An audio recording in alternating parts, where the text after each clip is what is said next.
Pat Cummins here ahead of the second test here in Adelaide starting tomorrow afternoon.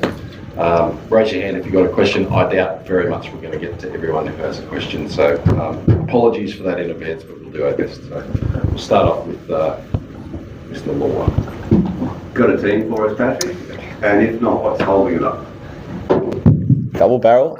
Yes, we do. Scotty Boland in for Hazlewood, only change. Thank you. Pat, just the reaction from around the country over the last 10 days or so. You've been Test captain for 3 years. Do you believe that every Australian team, there is a way that they should play? I mean, not just in terms of batting and bowling, but how you carry yourself, or is it just about winning and losing? I don't really know about a certain Australian way. I think, I always try and work out what I think is best for, our guys, what's going to play to their strengths. And then, of course, you've got some responsibility to play a certain way, within, hopefully a style that the fans are liking and kids are wanting to tune in for. But, no, we don't tend to look too far in the past or forward. It's more about who's our 11 players, try and play to their strengths. Ollie. Mitch Marsh hasn't bowled in the nets this week. Do you expect him to bowl in the match? Yep. Made the call with the medical team over the last couple of days, just give him another couple of days off bowling. But, expect him to warm up and, if required, will bowl. And, I'm guessing probably will be required at some point. Hi, Pat. Just the recent statement of Michael Clark about Virat Kohli, that Virat Kohli scoring century the first test match is more scary. And considering his record in Adelaide, your thoughts? Honestly, don't really have too many thoughts on that. Sorry. Thank you. Yes, sir. Yeah. Pat, how difficult it is for you? There were multiple reports about there's divide in the dressing room. David Warner said a few things to Adam Gilchrist's question, and then there were multiple things about Travis had said there's no division. But how do you see that? The whole statements and everything coming out. Josh Hazlewood saying a few things. How do you see that? Look, the team's great. Some of the commentators got that 100% wrong. So team's great. We've prepared like we always do, get around each other. It's a great feeling around the team. We don't make too much of it. How's Marnus sort of been tracking this week? Have you noticed anything different in him in the last few days? He's training well like he always does, hitting millions of balls. I think it's pretty impossible to kind of dismiss or ignore some of the kind of commentary around perhaps being a little bit more proactive. So I think you've seen that side of it in the nets. I think, the challenge is always going out there and making sure you keep that mindset. But he's been great like he always is, always working on things, trying to plan, how he's going to score his 100 this test. That you 1-0 down, it's obviously you don't want to think too far ahead, but it's enormous to come back from 2-0 down. How much pressure on the team is it to bounce back and level this series here in Adelaide? I think any test match there's pressure. When you're down, there's that a little bit more, especially when you're at home. But we've been in similar situations, whether it's World Cups or other series where you're in must-win kind of situations. We're not quite there yet, but we love playing here. We love playing Australia. We know we weren't at our best last week. Got a few things to work on. This week's been great. Everyone's really focused on kind of ahead and excited for the challenge of the next 4 test matches. But everyone's got a lot of personal pride, professional pride. So, there's pressure on you anytime you play, even just from that, let alone the scoreboard being down 1-0.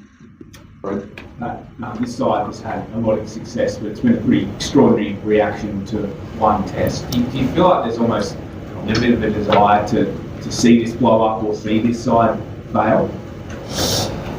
Look, hard to say. I think, when things don't go right, there's enough commentators that will support you, but also some that will, of course, try and create some headlines, and it doesn't really. We try not to take too much notice of it.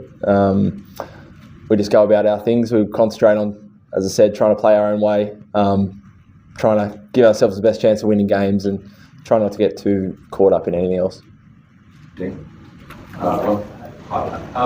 What about the fact that everyone talks about adjustments probably taking a while to get used to, just even starting innings or a series or whatever. I think your batters will be better, obviously, because of successful fielding, but they'll be better for the run, as it were, and particularly someone like that in the 12 Cup, obviously haven't faced him before. Yeah, look, I hope there's some lessons learnt. The good thing is both batting and bowling, we've now had a look at them. They've had a look at us as well, but you get a look at some of the bowling plans that you want to implement, and same with the batters. They know how they're going to be attacked first up. So yeah, I'm sure. Well, I really hope everyone's kind of learned a little bit, and we come back here and you're that slightly better prepared because you've had a look at what they're going to throw at us. Yeah. Pat, can you tell us what was actually wrong with Mitch Marsh? You said you expected to bowl, but is there concern that he hasn't bowled in the nets at all in the last few days? Not a huge concern. You probably need to speak to the physio, but it's back stiffness. I think I said last week it's kind of since the ODIs in England. I think he didn't bowl a couple of games over there, and he's been desperately trying to work on that for the last few months. So, yeah, I don't quite know, but he'll warm up tomorrow. Yeah, pretty confident that prioritise his overs for the games rather than kind of using up some of them in the nets. Left corner. 135 overs in the second innings as well. So this break between matches, as you said, you also improve physically apart from movement. Yeah, absolutely. Any break in between test matches is welcome.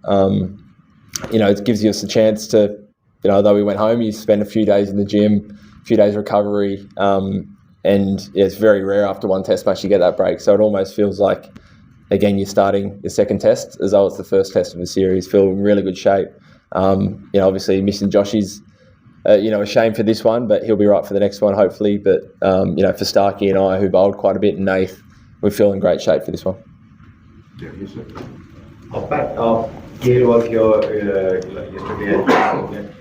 Since Indians are not very used to playing with day-night test cricket, and some of the batters have faced issues with spotting the ball from the bowler's hand, and you guys have played 12 test matches, India have played just 4. But do you see that as kind of an advantage that India don't play day-night test matches enough? Look, hard to say. Some of our guys have played a lot. Some of them have not played, too much pink balls. I think there is a little bit of getting used to, but that's what the last few days have been about, trying to get your eye back trained. So I don't see a huge kind of shift from red ball cricket to pink ball cricket.